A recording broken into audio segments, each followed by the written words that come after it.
Thank you very much for the very kind introduction and for the pronunciation of my name, which, is not an easy one.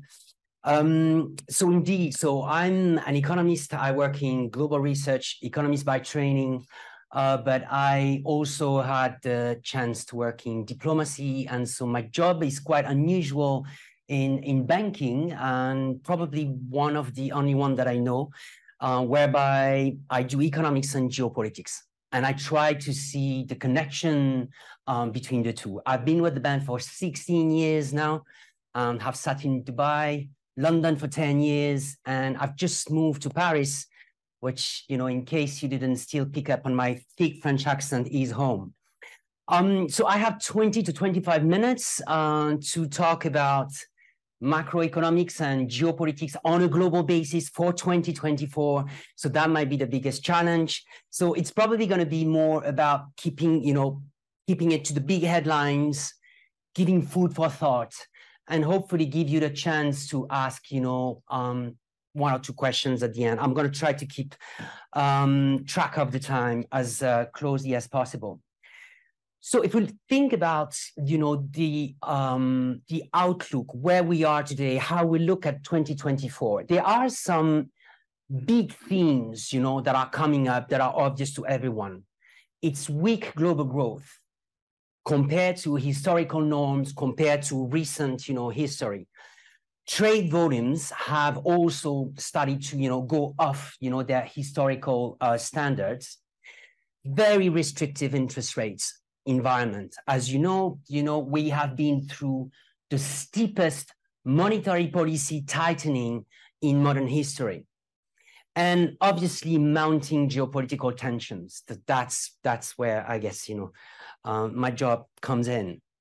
So if we look at now from where we are today to 2024, I think that what we can say is that from that initial, these initial observation, we are in a transition right now, and 2024 will be a year of transition, whereby, inflation that had reached records in most developed markets will start to abate and have started to abate already. And, one of the biggest story, obviously, has been that both inflation but also job market were really hot. And we couldn't see the effect of the monetary policy tightening really anywhere. This is starting to actually take effect only now. Just the figures, especially in the US, coming from over there, tend to show that the labor market is starting to moderate in its heat, I would say, but also inflation pretty much everywhere is moderating. So the general scenario is a scenario of a year of transition where we have a gradual soft landing. But obviously, risk abounds. And we're going to talk about some of these risks. So if we get into, sort of a split between a very simplified split between developed market and emerging market, and we stay with the US economy, I think the way to look at it that is quite interesting is that actually, despite a lot of challenges, the US economy in 2023, at least, has been much more resilient than anyone expected. Despite, again, that monetary policy tightening, which has, been the steepest in modern history. And just for reference, the interest rates today in the US are the highest in 23 years. So essentially a generation.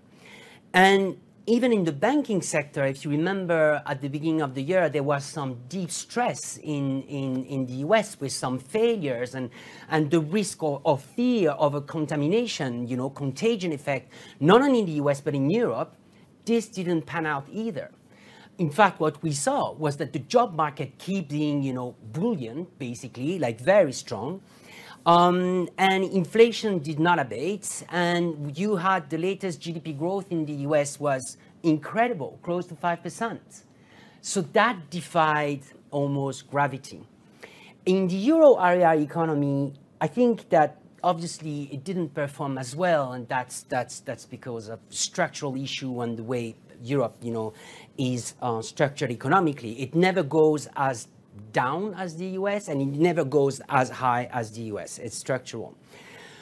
But again, it has followed quite a similar story of resilience, especially resilience given the challenges.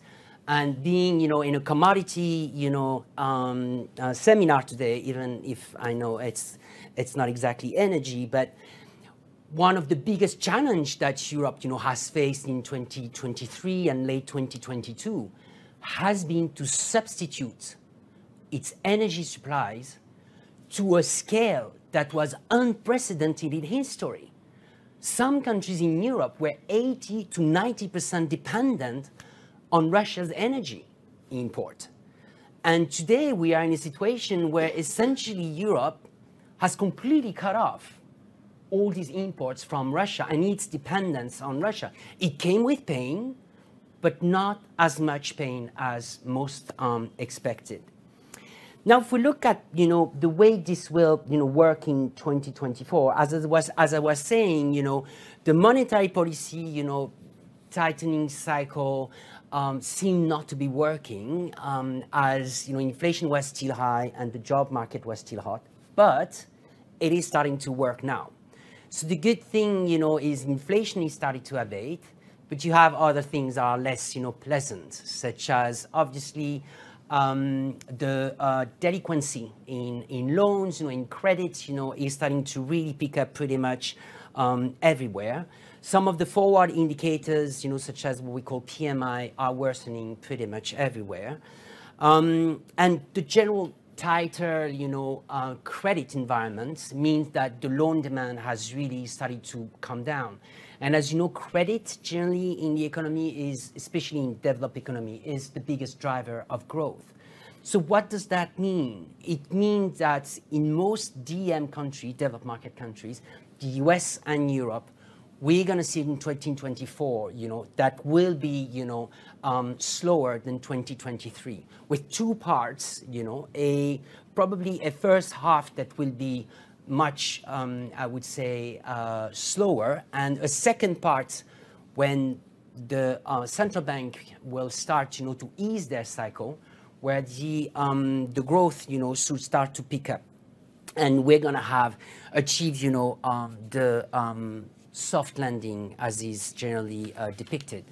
So obviously, as you know, in economist world, we have central scenarios, risk to scenarios, all these horrible things that we always criticize for, but you have to have a scenario, right? So the way we work is this way, is that we have a soft landing scenarios, but you need to be aware of the risk. Obviously, the risk precisely are around the fact that maybe the effect of this monetary policy tightening will turn growth into something much uglier than anyone expected. And so if that is the case, what would probably happen is that the outlook on when the policy cycle will turn will be brought forward. So to be very concrete, we expect that the ECB will start to cut rates as early as Q2, so the second quarter. And we think that the Fed, because the US growth was much stronger than the Euro growth, will cut, in not before Q3, probably late Q3 or early Q4. And obviously, if growth was to be much slower than anticipated, they would brought these decision forward. The hard landing is not our case. But if, again, things could turn differently, one of the beauty, I would say, of having these interest rates so high now is that you have what we call policy room of maneuver. You can cut. The problem that we had for all these years of quantitative easing and zero interest rate is that policymakers didn't have in their toolkit the interest rate at their disposal to support growth. Now at least they can action this one. In the emerging market world, very quickly, I think the way you want to look at this is a sort of dichotomic way. You have the giant, China. China is on the mend, but China is still going through, a sort of soft growth patch. And in fact, I should requalify this. Less or more than a soft growth patch, we think that, structurally China is itself in sort of a structural soft landing in terms of its growth pattern, its growth potential. For many reasons, some are structural, some are cyclical. I'm happy to answer to that recently. But so you have China on one hand, which probably will grow around 5%. So this year we think it's going to grow north of 5%. Next year, just south of 5%. I think we have 4.8% exactly. Yeah, 4.8%. So you have this on one side, but you have the rest of the EM, on which we are still quite positive. The rest of Asia, so Southeast Asia, is proving very resilient. And that's partly actually because of China's woes for some of them who benefit from a reorganization of supply chains. But you have also some countries that have really started to become more prominent in the emerging market stories. And here you want to think about India. India is the fastest growth story in terms of the big economies right now, and will probably continue to be so in the upcoming months and years. And you know, there's going to be some important election in India, and we think it's going to result in what we call policy continuity. You also have, obviously, you know, the rest of the EM world, such as Africa and LATAM. LATAM is definitely on the mend again. I mean, obviously, it's coming from far or from very low. So Argentina, you know, is coming from recession. Brazil is on the mend. Colombia is doing also better. Africa, we could talk about Africa. Africa is going to do better simply because of very low base effect, as we say, right? I mean, they were doing so bad that just by comparison, they're doing better. Africa's story is always a little bit more complicated, but in terms of the aggregate figures, it means that, just so that you have this clearly in mind, the DM world, you know, will slow down, but will probably avoid, you know, a hard landing. The first indication that we have is that they're going to avoid a hard landing. Things seems to be nicely landing the way we could hope. On the EM world, you have to distinguish China, which is on its own path, has its own challenges. One of them you want to keep in mind that is obvious to all is demographics, which is one of the biggest draw, you know, like drag to its economy, which is not the case of most other EMs. But so the rest, if you put China on one side, which is obviously the giant, the rest of the EM world is doing okay and should be doing better next year. Now, obviously, some of the risks that we mentioned are tied to geopolitics. And here, if I stop, you know, for 5-10 minutes on geopolitics, the first thing that I would say, I will articulate this in three ways. Talk about instability, talk about what the conflicts that we are going through right now mean, and looking at 2024. Obviously, all of that is linked. The first is to talk about instability. I just published a paper that basically says, have we entered an era of crisis where instability is the new norm? And statistically, you know, when I did some research based on, you know, other think tanks or just research institute, I mean, I was even surprised to realize that statistically, the numbers of, you know, political violence, as we call it, or political violence death, the numbers of conflict, whatever measure you take, keeps rising and keeps rising. It's been half a decade that the numbers of conflict pretty much everywhere and on all continents kept rising. And that was before the numbers of deaths, you know, that you would account because just of the Ukraine conflict and now the conflict in the Middle East. And the way you want to look at this is that you have high intensity conflict that gets a lot of media attention. Obviously, we all have in mind Ukraine and now, you know, the Middle East. But you have others that get less, you know, attention. So you want to think about the Caucasus, you know, Armenia, Azerbaijan. It's done for now. It might come back. You want to think about this tons of political violence in LATAM. Sometimes, you know, due to, you know, the cartels, so what we call infra-state violence, sometimes just due to instability, political instability. You want to think about Africa. Africa has been going through, in the past 6 years, the largest numbers of regime collapse, essentially since decolonization. The numbers of coups, I think we are at 7 or 8 right now in something like 4 years. It's just unprecedented. And there are many reasons for that, but obviously this comes with, political violence. This comes with civil war. This comes with, death that is the result not only, of, war, but sometimes also, just terrorism. Obviously, we know of all of that in Sahel and the whole, just north of sub-Saharan Africa region. So instability is a sort of a new norm. It's partly due to the fact that we have indeed entered in a world of transition, where the hegemon that was the US for all these years is in a way gone, for good or bad. I don't even get into that discussion. So there's no COP anymore, and so we have entered in a multi-centered world. And the problem is that essentially, to quote Aristotle, I don't want to sound too pedantic, but nature abhors a vacuum.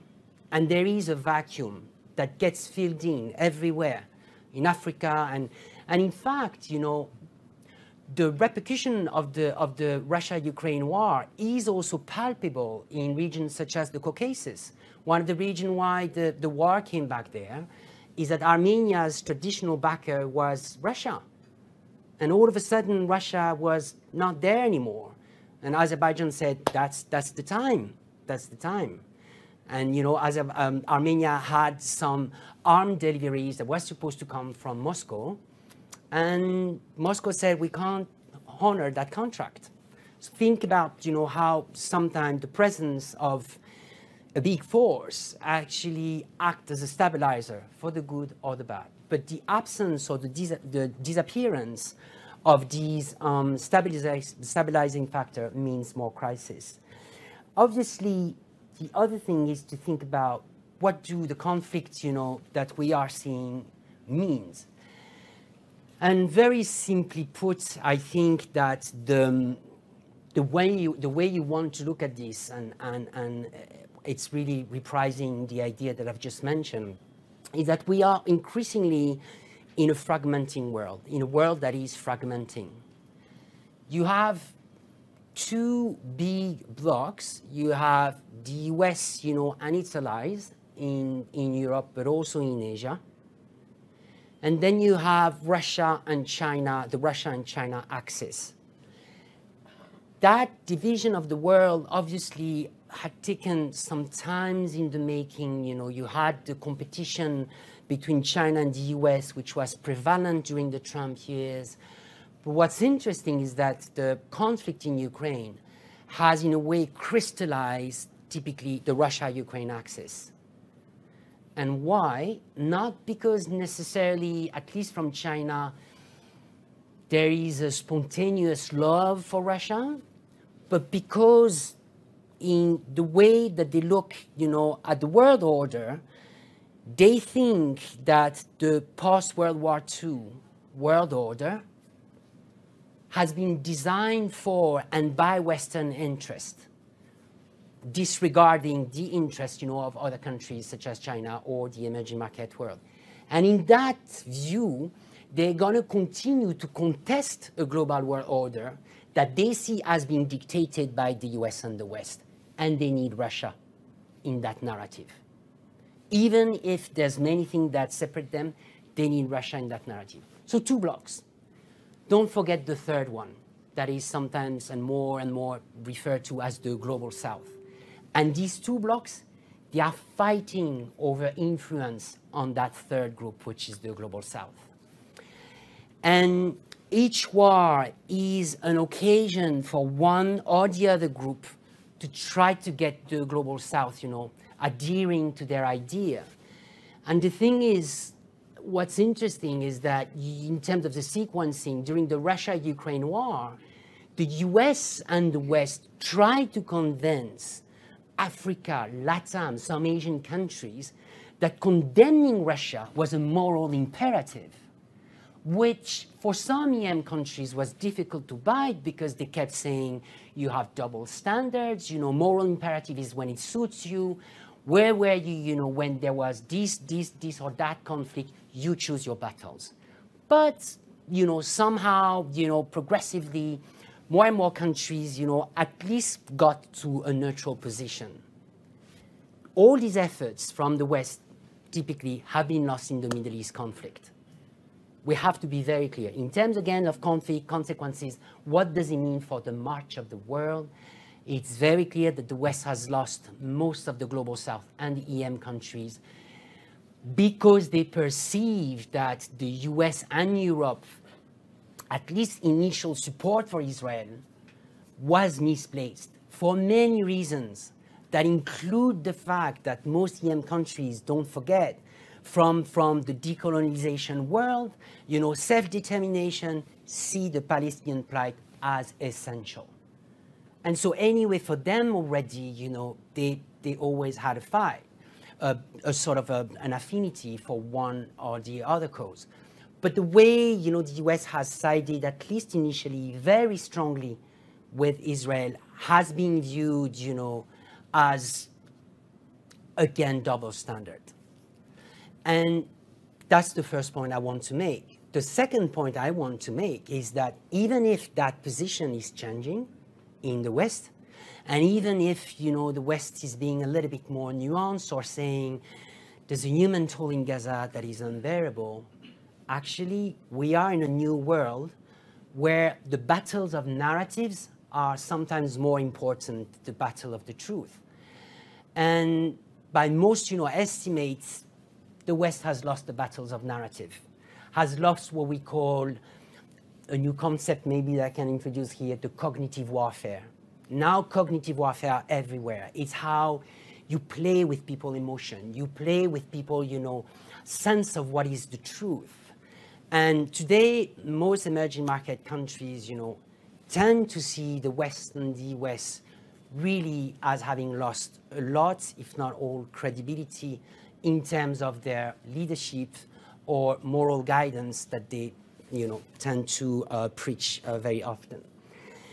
Now, and I will finish there in terms of, it was important for me to try to give you some example of how I look at the world, how a conflict can have some impact on the great powers competition, as we call it sometime.